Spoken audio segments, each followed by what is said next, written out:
Okay, we're going to read some more of our Half Magic, Chapter 3, What Happened to Mark, our second part of it, and you know who's coming to be a pain. So if you remember, we left off with Jane and Catherine and Martha looking for Mark because they figured out that he must have taken that thing that Jane had found. And Carrie the cat is having her little fits talking. So I'm going to go back just a little bit to review and then I'll go on. Fortunately, they lived on a corner lot and could look down streets running in all four directions, but no welcome sound of whirring skate wheels, no welcome sight of an 11-year-old boy rewarded them. Finally, they started hurrying south on Maplewood Avenue, not because south looked any more promising than east or west or north, but because they had to start somewhere. Martha tried to muffle the sounds Carrie kept making by holding her close to her, but the few passers-by they met kept turning to stare after them. "Why, Fitzpatrick's!" Carrie screamed at the passers-by. She almost seemed to be enjoying herself. "Hush, hush," Martha told her. She was having hard work running fast enough to keep up with her sisters. "It won't be long now. At least I hope it won't." Meanwhile, Mark had been skating around the neighborhood for some time. It was a dark, gloomy day, and he wished the sun would come out. A minute later, it did sort of half peep through the clouds. Now that he was older, roller skating didn't seem quite the thing of whirlwind speed that it used to be back in the days when it was new to him. He wished the skates would go faster. Pretty soon, it seemed as though they did a little. But just skating around by himself wasn't very much fun. He wished all the guys were back from their vacations. He wished that when he came to the vacant lot up ahead, he'd see them there playing baseball as usual.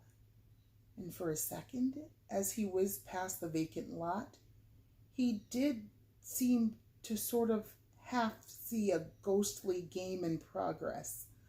He rounded the corner and came down his own block on Maplewood. As he passed Mrs. Hudson's house, he wished, as he'd often wished before, that just for once the iron dog in the yard would be alive instead of only iron. Then he looked back. For a minute, he thought he heard a faint, muffled bark, and it seemed as though the iron tail had tried to wag.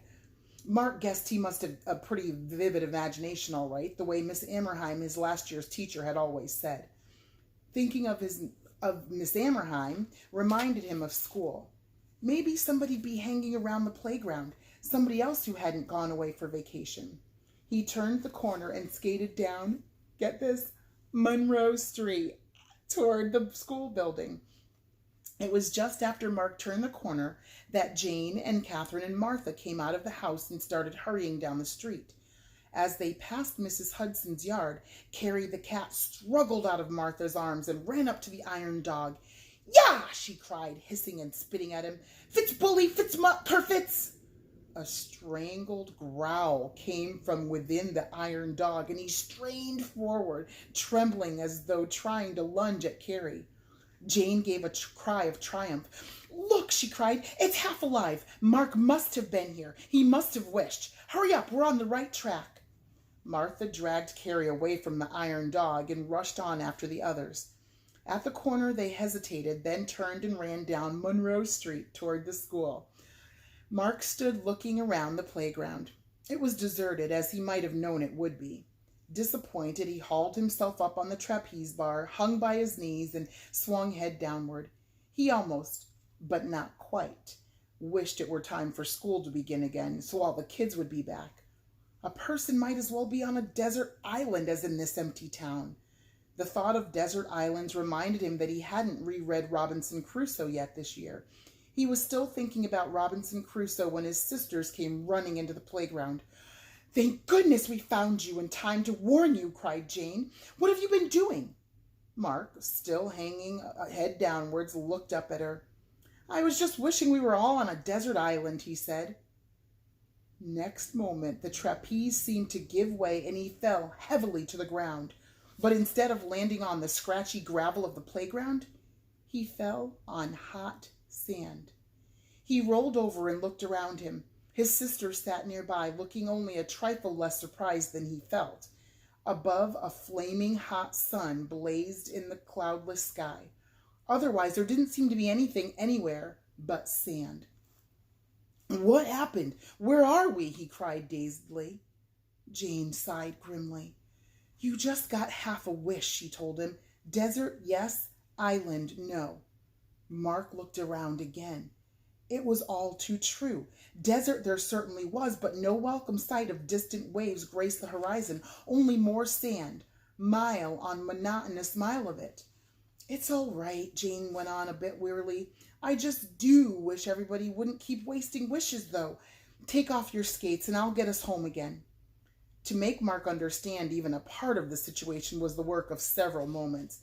They told him about the half fire, about Mother, about Carrie. At last, he began to believe. He took off one of the skates and shook it. Nothing happened. He took off the other skate and shook it.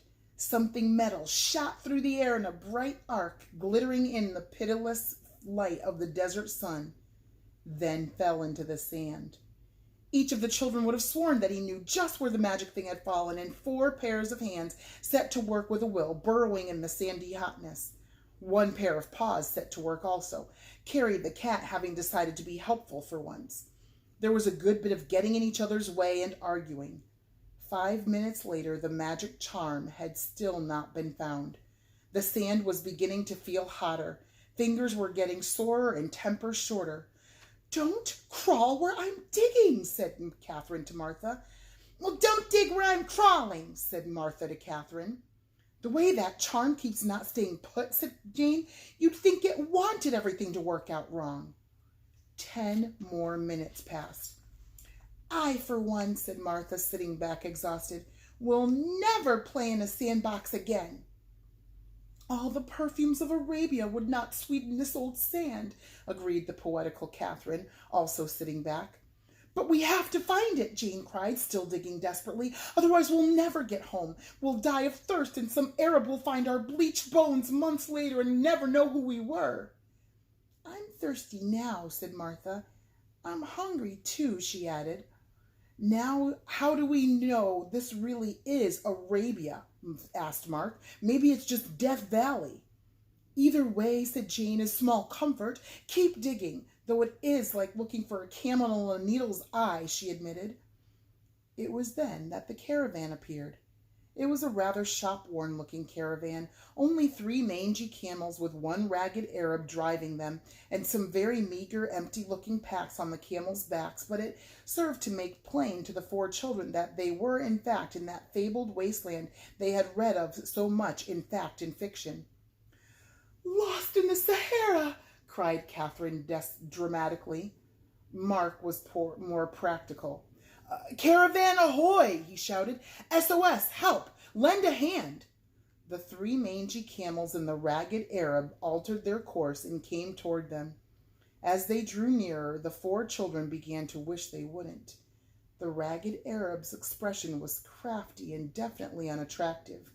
As he came to a stop before them, he smiled, which made him look more unpleasant than ever. "Bismillah," he said. "How?" said Martha. "What do you think he is, an Indian?" hissed Mark under his breath. He addressed the Arab. "Ali Sami, show humble servant nearest oasis, chop chop."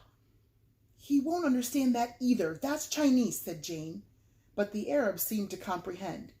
"Western children follow Ahmed," he said. Jane refused to go. "We can't leave the charm," she cried. "It's our only chance to get home." "We might get to a place where there's Western Union. We could cable Mother collect. She might send for us," said Catherine doubtfully. "It would cost untold millions and take ages," cried Jane. "I won't budge from this spot. We'll find the magic thing if we just keep looking." But the Arab Ahmed seized her by the arm and propelled her none too gently toward the nearest camel. "Do what he says," Mark whispered to Jane. "We have to get some water anyway. We can always find this spot again if we leave the roller skates to mark it." He didn't add that his fear was that the wind might bury the skates in sand before they could return. He didn't mention some other fears that were bothering him either. Jane allowed the Arab to help her up onto the nearest camel. Mark helped Catherine climb onto the second one, and the Arab lifted Martha onto the third. With Mark and the Arab on foot, they started away over the desert. After a bit, Jane began to enjoy the new sensation of riding camelback and forgot the charm for the moment. Catherine, too, seemed almost happy, but the up and down motion made Martha seasick, and she begged to be taken down. Mark helped her off the camel, and she walked along with him, but her short legs soon tired, and her feet grew sore from the hot sand burning through the thin soles of her shoes. Mark had to half carry her, and the going was slow. They lagged a bit behind the others. What worried Mark was that he didn't trust Ahmed the Arab. Ahmed had been all too eager to take the children with him, and Mark didn't like his smile. Presently, Mark's fears were confirmed.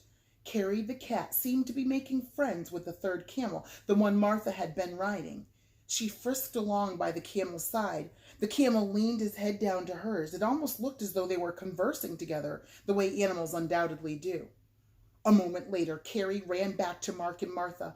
Her fur was standing on end with anger and excitement. "Fu Idjwitz," she hissed at Mark. "Fitz Ahmed, Fitz Wicked, Fitz Kidnap, Ransomowitz." "I was afraid of that," said Mark. "Who told you?" "Fitz Camel." Martha began to cry. "Don't worry," Mark told her. "We'll escape somehow." And guys, it's already way past time, so we're going to have to wait until tomorrow to find out if they get away from Ahmed the Arab. All right, we will see you tomorrow. Have a good night.